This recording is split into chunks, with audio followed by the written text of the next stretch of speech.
Mahabang hapon. Iba prank natin si Marimar ngayon. Sabihin natin na chinismis niya ako. Gusto ko para anong makita yung mukha ni Marimar. Silipin ko muna kung darating niya pa siya. Marimar, doon ka muna ako. Ayun na. Ayun na. Ayun na si Marimar. Go, pasok Marimar.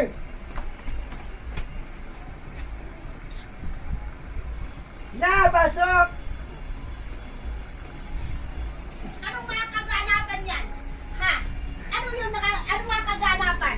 Ano yung Marimar? Ay, Marimar, narinig ako sa mga chismis mo, ha? Tama. Pero pa dito. Ginawa mo pa kong marites.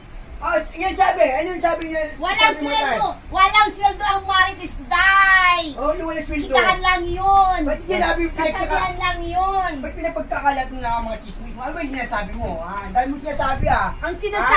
Ang sinasabi ko lang is maganda ka, maganda rin ako. Oh, Yun ang talaga? totoo